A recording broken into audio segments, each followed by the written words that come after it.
Congratulations, your physical symptoms have peaked.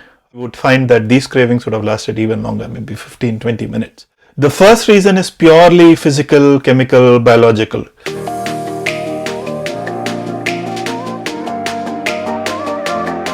Hello and welcome to another episode of Rising from the Ashes. If you're new to the channel, this is an episode about days 4 through 7 of your journey in quitting smoking.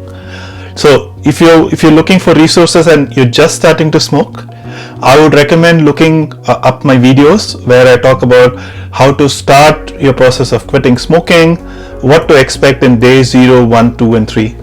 All of these links are provided in the description below and is also linked in the channel. Having said that, if you're today on day 4, congratulations, your physical symptoms have peaked. From here on, the journey to quitting smoking is not going to be, let's say, super easy, but the physical part of your journey in quitting smoking has peaked. From here on, it's more of a mental battle, and it's much more about using techniques and tips and hacks rather than just purely kind of putting up with the physical discomfort. So congratulations, you have passed what is probably the most difficult phase, at least physically, in terms of symptoms, etc.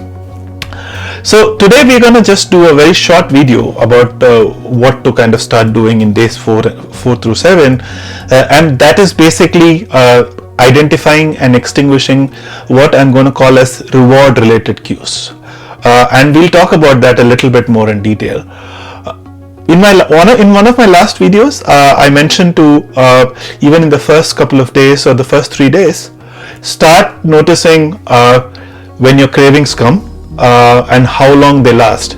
And you would have noticed a few cravings being much more powerful than the other cravings, and also lasting longer, as in that craving, like typically a craving would last 5 to 10 minutes, you would find that these cravings would have lasted even longer, maybe 15-20 minutes.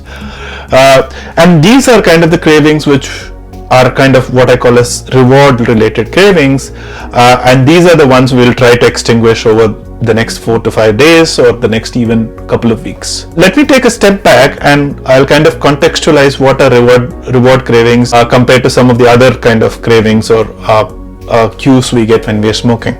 Typically smoking, we start smoking a cigarette when we are a nicotine addict, or we start vaping, mainly because of 3 reasons. The first reason is purely physical, chemical, biological.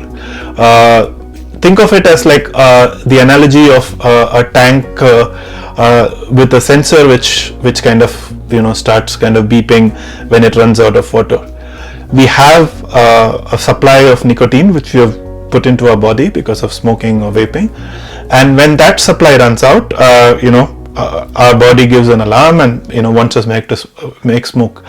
This doesn't have any kind of let's say occasion attached to it. It doesn't have any kind of purpose or anything. It's just the function of this craving or cue is purely let's say biological. It's your body giving you a sign that you've run out of nicotine, then you smoke. The vast majority of cigarettes which we would have smoked in our life, or the vast majority of vapes which we would have smoked in our life, would have been in kind of, let's say, keeping the cycle of nicotine depletion and nicotine fulfillment going, basically. And these are not really memorable. These have no psychological associations mostly, and they're just performing a physical function. In the last 3 days, you're well on the journey to getting a grip on this part of the cravings and cues related to smoking.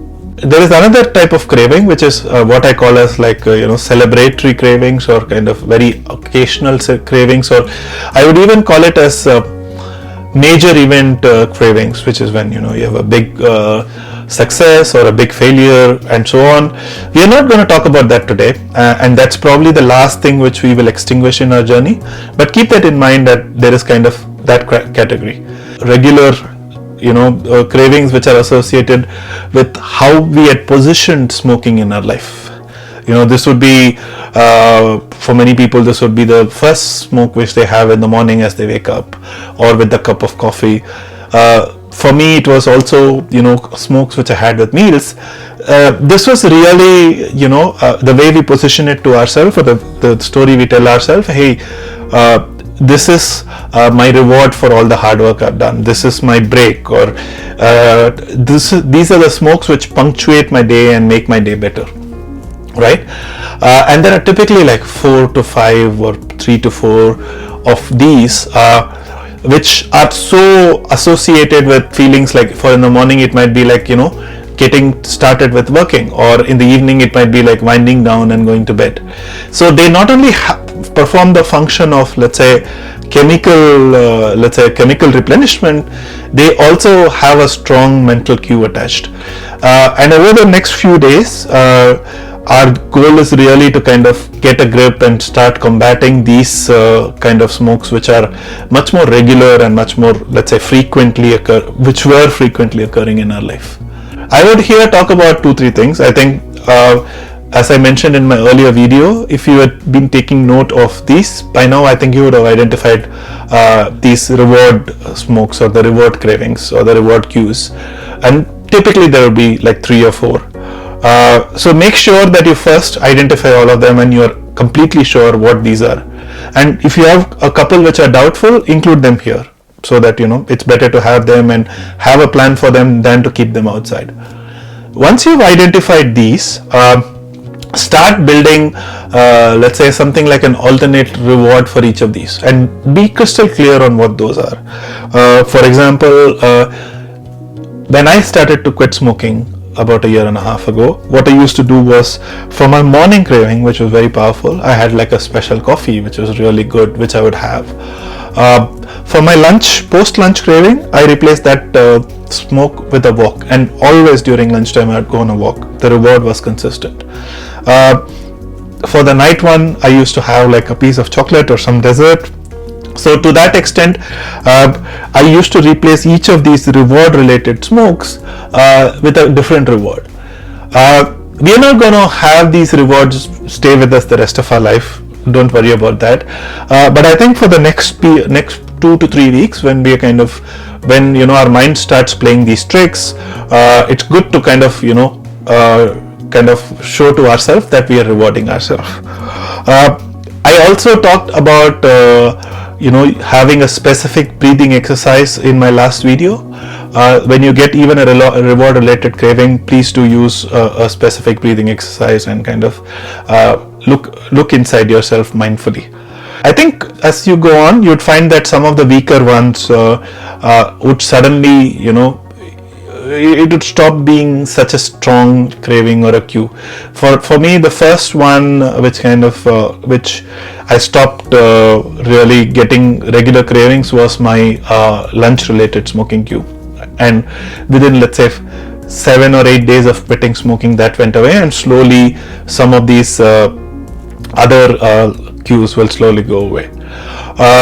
We will again talk about cues in the next episode when we come to week 2, but we'll talk about more irregular cues, cues which kind of come from nowhere, which are not really related to the situation at hand, and so on. And that's really the work we'll kind of do in week 2. As far as the rest of week 1 is concerned, make sure to pay attention to these 5 or 6 cues. These are going to be your kind of, let's say, these are going to really cause you stress over the next 4-5 days, psychological stress.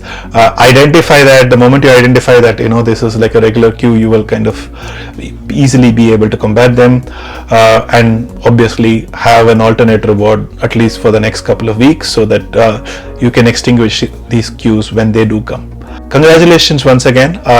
You've gone through a difficult time, but the worst is behind you. From here on, you can manage your quitting smoking journey with awareness, with psychological tricks, and making sure that you always kind of keep some of these, let's say, keep this awareness and identify these cues and extinguishing them. You've been watching Rising from the Ashes. If you do like the content, please subscribe, please share your comments. That's what keeps us going. And yes, that's it. Thank you. Bye.